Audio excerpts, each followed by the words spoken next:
Hello friends, welcome back to my channel Sandy's world. நம்ம இன்றைக்கி என்ன பார்க்க போகிறோம்னா எக் மசாலா. இது ஒரு சிம்பிள் டிஷ்.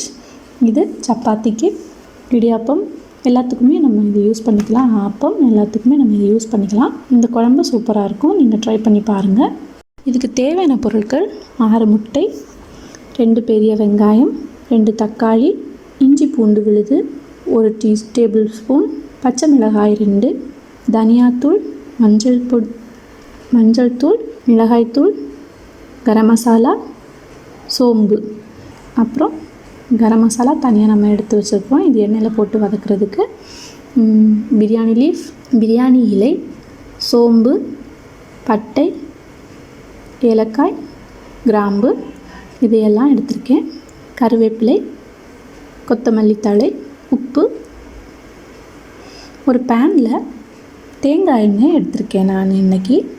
உங்களுக்கு எந்த எண்ணெய் தேவையோ அதில் சமைச்சிக்கோங்க. பட் தேங்காய் எண்ணெய் எடுத்திங்கன்னா இன்னும் நல்லாயிருக்கும்.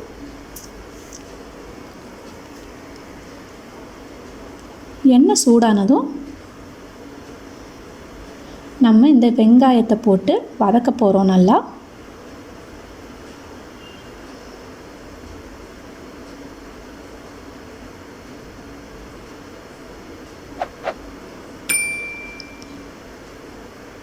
இந்த வெங்காயத்தை வதக்கிட்டு நம்ம லாஸ்ட்டில் அடித்து எடுக்க தான் போகிறோம். மிக்சியில் போட்டு நல்லா பேஸ்ட் பண்ணி தான் எடுக்க போகிறோம்.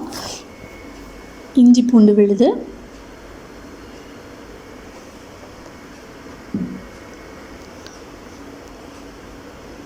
கருவேப்பிலை,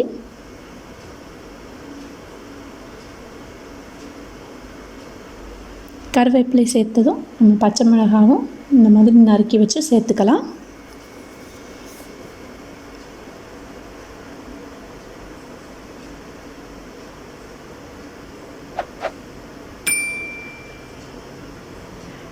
தக்காளி நல்லா வதக்குங்க. தக்காளி சேர்த்து நல்லா வதக்குங்க.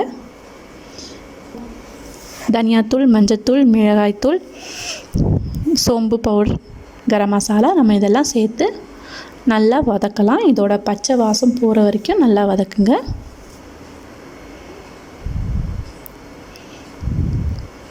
இந்த தக்காளியெலாம் நல்லா மேஷ் பண்ணி விடுங்க.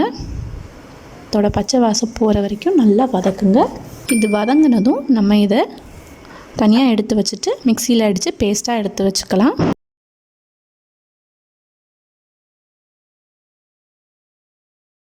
இப்போ இந்த கரம் மசாலா ஐட்டம்ஸை நம்ம இந்த எண்ணெயில் ஊற்றி வதக்க போகிறோம். இதோட வாசம் நல்லா அந்த எண்ணெயில் இறங்கினதுக்கப்புறம் இந்த அடித்து வச்சுருக்க பேஸ்ட்டை நம்ம இதில் போட்டு இன்னும் கொஞ்சம் வதக்கி எடுத்துக்கலாம். ஆல்ரெடி நம்ம வதக்கி தான் இந்த பேஸ்ட் எடுத்து வச்சுருக்கிறதுனால ரொம்ப வதங்கணும்னு அவசியம் இல்லை. அந்த மிக்சியில் ஜாரில் இருக்கிறத தண்ணியை ஊற்றி நான் இதில் சேர்த்துக்கிறேன். இப்போது ஃபைனல் நம்ம முட்டையும் இதில் சேர்த்துக்கலாம். கொஞ்சம் அங்கங்கே கீறி வச்சுட்டு இந்த முட்டையை சேர்த்துக்கோங்க. அப்போ இந்த மசாலாலாம் அதுக்குள்ளே நல்லா இறங்கி இன்னும் நல்லா டேஸ்ட்டாக இருக்கும். இப்போ இதுக்கு தேவையான உப்பு நம்ம சேர்த்துக்கலாம். ஒரு 5 நிமிஷம் உப்பு போட்டு ஒரு 5 நிமிஷம் நல்லா கொதிக்க வச்சுட்டு எடுத்து ஆஃப் பண்ணிடலாம். ஃபைனலாக நம்ம கொத்தமல்லி தழையும் சேர்த்துக்கலாம்.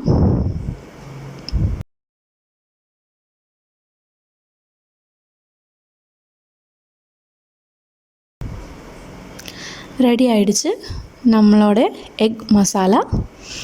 நீங்களும் இதை ட்ரை பண்ணி பாருங்கள். எப்படி இருக்குதுங்கிறத கமெண்ட் செக்ஷனில் சொல்லுங்கள்.